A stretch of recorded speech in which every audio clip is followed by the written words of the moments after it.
क्या कह रहा हूँ। अब वो इच्छाएं सिर्फ इसलिए हैं क्योंकि बाहर कुछ किताबें पढ़ी हैं जिसकी वजह से ये इच्छाएं हैं। अगर बाहर आपको वो ज्ञान ना दिया होता तो यहाँ की इच्छा नहीं होती। ये आप आंतरिक अंदर से कुछ नहीं आया कि यहाँ आए, ये आपने कुछ पढ़ लिया जिसकी मैचिंग चल रही है कि ब्लाउज का एक टुकड़ा हाथ में लग गया, आप साड़ी ढूंढ रहे हो उसकी मैचिंग। ये है स्थिति। मैं अपनी बात अगर कहूँ, मुझे किसी ने नहीं बताया बुद्धत्व ये वो किसी, मुझे तो जिंदगी से थकान व्यर्थता नजर आने लगी थी। उसके बाद निकला यार कि चक्कर क्या है, व्यर्थ भी नहीं दिख रहा है। व्यर्थता नहीं दिखी ना। मैं बार बार कहता हूँ, मैंने स्पष्ट कहा है इस चीज को कि जब तक विरक्ति नहीं आती तब तक संन्यास नहीं है। विरक्ति के बगैर संन्यास का कोई मूल्य नहीं।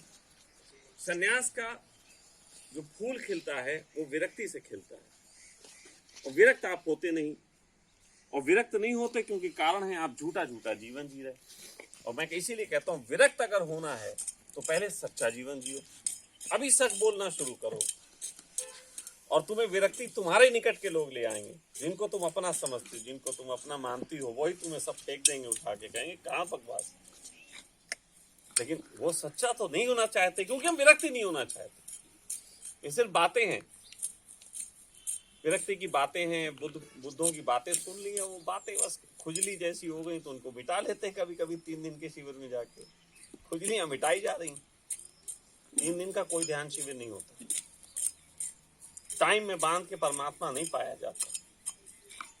3 दिन की सिर्फ एक खेल होते हैं, और मेरे तो खेल थोड़े उल्टे हैं। मैं तो भ्रम मिटवाने के लिए ज्यादा बुलाता हूँ। मैं तो, मेरा बस चले तो मैं सिर्फ एक ही शिविर करूं, धार्मिक मूर्ता डिलीट शिविर। उन्होंने कहा कि बुद्ध कैसे होते हैं, उन्होंने कहा सात्विक, उन्होंने कहा हुक्का बना लो। उन्होंने कहा महावीर कैसे होते हैं, उन्होंने कहा नग, उन्होंने कहा मेरा ट्रैक सूट निकालो एडिडास वाला। मैं भ्रम तोड़ू, तो भ्रम सोचो ना, सारे भ्रम ही तो झंझट में डाले हुए। बुद्ध पुरुषों ने बिल्कुल नहीं किए, उनके बाद उनके पंडितों ने किए, पतंजलि ने नहीं किए, योगा टीचरों ने भ्रम किए, महावीर ने नहीं किए, उसके बाद के जैनियों ने किए, ओशो ने भ्रम नहीं किए, उसके बाद उनके तथाकथित पंडितों ने किए। तो मैं फिर कह रहा हूँ, इसीलिए बुद्धों के जीवन में झांक के देखो, उनकी बातों में झांक के मत देखो। ओशो के बारे में वो पढ़ो जिस समय वो पंडित की चुटिया काटते थे, नदी में कूद जाते थे, हाथी लेके स्कूल में घुस जाते थे, वैश्या के पास जाने के लिए नानी से पैसे मांगते थे, वो पढ़ो। ओशो कह रहे हैं ओम ओम करके सहस्त्रार्थ जगाओ, वो मत सुनो। मैं बार बार कह रहा हूं, सबसे मूल्यवान है कृष्ण झांकी, लीला नहीं, झांकी। लीला तो तुम समझ ना पाओगे, लेकिन झांकी तो देख सकते हो। कृष्ण के जीवन में झांक तो सकते हो, और कृष्ण की झांकी में भी तुमसे झूठा बना दिया गया।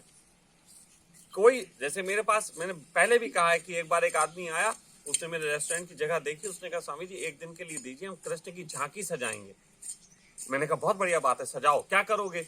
उसने कहा वो रुई का पहाड़ बनाएंगे, वो सब करेंगे। हमने नहीं यार ये वाली नहीं, कुछ नहीं करते हैं। कहने कैसे?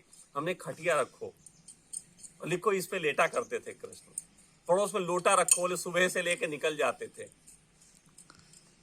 ऐसी कुछ चीजें करो, रियलिटी पे बात लाओ। लोगों को ये है कृष्ण की बांसुरी, कृष्ण का सुदर्शन, और कृष्ण की टट्टी करने वाला लोटा कौन रखेगा? या उनको होती नहीं थी, कोई सिस्टम दूसरा था। तो झांको, और जब तुम झांकोगे तो वो तुम्हें तुम्हारे जैसे नजर आएंगे, और तब तुम में विश्वास जगेगा कि हम भी इनके जैसे हो सकते हैं। अभी तो तुम झांकते ही नहीं, अभी तो तुम पहले ही कृष्ण तो महान। तो हम यहाँ झांकना है तो कैसे झांके? देखो ना मुझे, मैं सामान्य तुम्हारे बीच बैठा हूँ, सामान्य व्यक्ति हूँ, सामान्य बातें कर रहा हूँ। मैं सेक्स की बात कर रहा, प्रेम की बात कर रहा, भोजन की बात कर रहा, हुक्के की बात कर रहा, लेकिन तुम सब उम्मीद में हो बता दो सूत्र सहस्त्रार्थ जगने का। मैं सहस्त्रार्थ कह रहा हूं, कुछ नहीं होगा जगेगा। बात समझने वाली है। पहले सहज तो हो जाओ। पहले किसान पहले भूमि तैयार करता है कि बीज डाल देता है? तुम भूमि तो तैयार करो, बीज तो डाल देंगे। और सच कहें तुमने ज्यादा बीज डाल दिए, और अब तुम्हें अपने बीज हटाते दिक्कत आ रही कि भूमि सफाई करने में अपने बीज कैसे हटाएं। ये कपाल भाती कैसे हटाएं, ये बाकी चीजें कैसे हटाएं, क्योंकि इतने दिन किया व्यर्थ था। पर अब ये तो दिख रहा है, अब लग रहा है कि हाँ तो ये खोद दो साले को, हटा के फेंक दो, अपने घर के बाहर बोर्ड लगाओ, बकवास था ये। एक छोटी सी कहानी सुनाता हूं और फिर आपसे पूछूंगा इसमें सार क्या है। एक बार एक बाबा मरता था, एक बार एक बहुत अरबपति आदमी मर रहा था। उसने अपने बेटों को बुलाया और बेटों को बुला के कहा कि बेटा हम एक कहानी सुनाना चाहते हैं जो मेरी जिंदगी की असलियत है। तो उन्होंने कहा क्या? तो उन्होंने कहा बेटा जब मैंने आज से 60 साल पहले व्यापार शुरू किया था तो मेरे पिता ने मुझे 50 रुपए दिए थे। उस 50 रुपए से मैंने 2 तेल के पीपे खरीदे और मैंने साइकिल पे रखे तो मैं उसे बांधना भूल गया, तो एक पीपा गिर गया और एक पीपे से मैंने पूरी जिंदगी इतना धन कमाया। तो बताओ आपने क्या सीखा? मतलब गिर भी गया तो उसका ये जो है उसी पे ना जो आपको। बताओ आपने क्या सीखा? तो सबने अपनी अपनी बात कही। एक लड़के ने कहा हमने सीखा कि जब होना होता है तो एक पीपे से हो जाता है। एक ने कहा हमने सीखा कि अगर बांध लिए होते 2 पीपे से कितना बड़ा व्यापार कर जाते। एक लड़के ने कहा पिताजी जो हुआ हो गया, आप अपने सही हो, अच्छे हो। उसने कहा तुम कोई समझे ही नहीं। मैं अंत में कहना ये चाहता हूं कि सब बेकार गया, आज मर रहा हूं। तुम कहानियों में उलझे हो, तुम व्यर्थता में उलझे ही नहीं, व्यर्थता दिख ही नहीं रही। तुम्हें मेरी कहानी दिख रही है कि इस कहानी में ये, और मैं कह रहा हूं मेरी कहानी तो मेरी मृत्यु के साथ पता लगेगी। सब व्यर्थ किया। जगत का सार एक ही है कि असार है, और असार अगर कोई व्यक्ति जीते जी समझ जाए तो जीवन का सार लेके जाता है। उसको भी वहाँ खुजली हुई तो उसने इतना सारा फैलाया, फिर अब उसको सुधारने वही हो रहा है कि अभी अरे उसकी खुजली की चिंता छोड़ो, अपनी खुजली देखो। तुम भी परमात्मा की खुजली का हिस्सा हो, तुम भी फैलाए पड़े हो। वो परेशान है, तुम्हें समझ में आया तो कम से कम तुम तो ना वो आगे की हरकत करो, तुम तो ना आगे का झंझट फैलाओ। झंझट समेटो, जितना हो सके समेटो। अगर परमात्मा का कार्य में लगना है तो सिर्फ एक ही कार्य है कि लोगों को समझाओ कि झंझट कम करें, थोड़ा समेटें। विस्तार की तरफ मत जाओ, थोड़ा सिकड़ाव की तरफ जाओ। प्रेम क्या है? प्रेम सिकड़ाव है। अब लोग कहते हैं सिकड़ाव कैसे प्रेम है, तो मैं कहता हूं थोड़ा समझो। बचपन में तुम पैदा होते हो, परिवार के बीच होते हो, सबको खेलते कूदते हो। थोड़े बड़े होते हो, 8-10 दोस्त हो जाते हैं, फिर उन्हीं दोस्तों में जीवन कटता है, परिवार वालों से थोड़ा दूर। फिर 8-10 दोस्तों में कोई एक खास दोस्त हो जाता है, उसके साथ ज्यादा कटता है। फिर एक लड़की आ जाती है जीवन में तो पता लगता है वो दोस्त भी कम, फिर वो लड़की के साथ ज्यादा बीतता है। तो सिकड़ाव है कि नहीं? फिर कभी कभी ऐसा होता है वो लड़की जब बिल्कुल छोड़ के चली जाती तो अपने में ही चले जाते हो, गम बुलाने के लिए मैं तो पिए जाऊंगा, तो दारू के पैक मारो पड़े रहो, वो भी सिकड़ाव। तो प्रेम सिकड़ाव है। प्रेम तुम्हें तुम्हारे निकट लाता है, लेकिन तुमने तो प्रेम दूसरों से करने की ठेका उठा रखा है। मैं कहता हूं करो, पछताओगे, पछता के अपने निकट आओगे। जितना प्रेम करोगे उतना पछताओगे। इस जगत में प्रेम परिपूर्ण होता ही नहीं। प्रेम तुम्हें सिर्फ अपने से जोड़ने का काम करता है, क्योंकि आज नहीं कल तुम मरोगे या वो मरेगा। हर मुलाकात का अंजाम जुदाई है।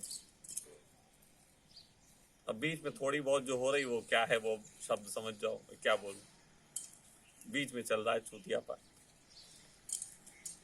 अंजाम जुदाई है। लेकिन हम सब तो जुदाई को लेना ही नहीं चाहते, जुदाई तो हमें चाहिए ही नहीं। हमें तो सबको चाहिए कि बस एक बार आ जाए कब्जे में, फिर उसके बाद कभी जाने नहीं देंगे। जबकि होना जुदाई है पक्का। कोई अगर इससे बच जाए तो मुझे मुलाकात करवा देना उससे।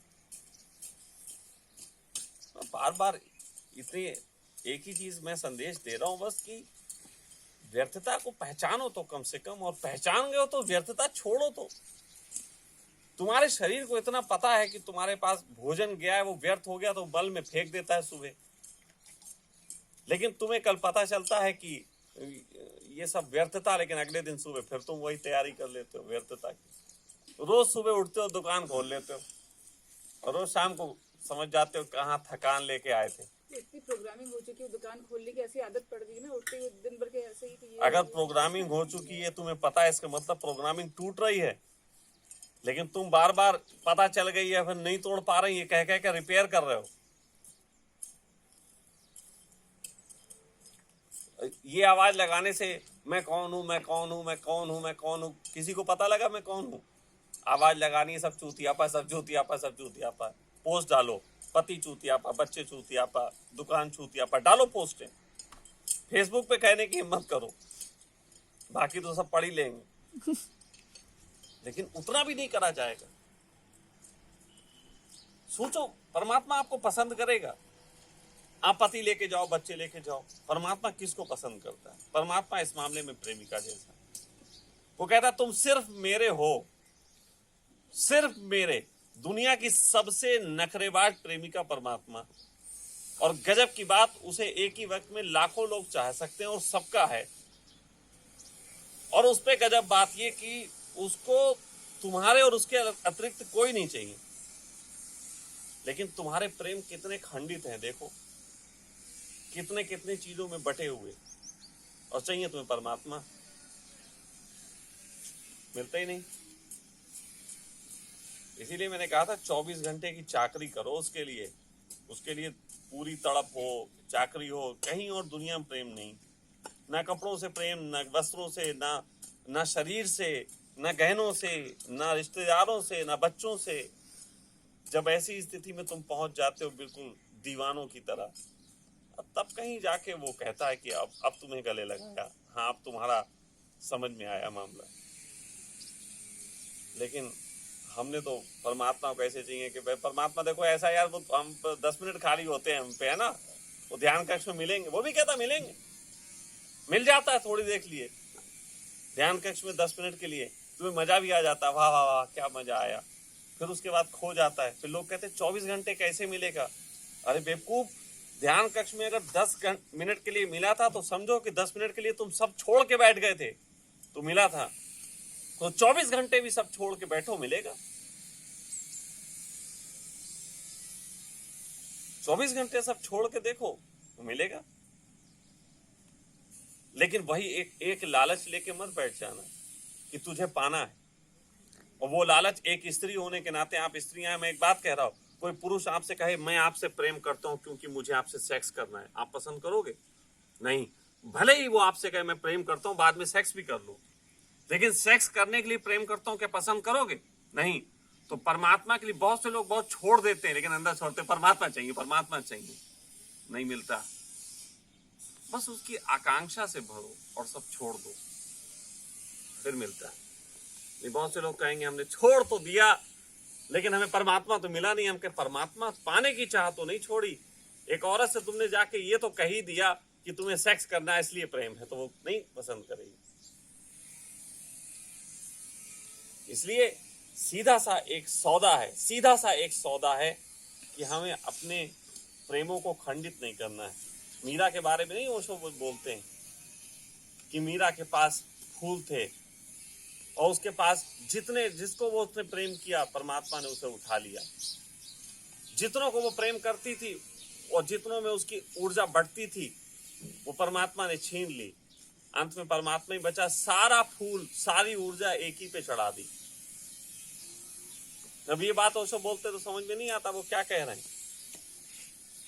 वो वही बात है कि वो तो मीठा मीठा बस मीरा की बात लगती है और घर जाके मेरे तो गिरधर गोपाल वो गाना लगा के और नाच शुरू हो जाता है, टाई टाई फेस, सब खत्म। मत नाचो, मत कूदो, ये सबसे कुछ नहीं होगा। एक ही चीज से होगा, तड़प से। जितनी तड़प पैदा करता हो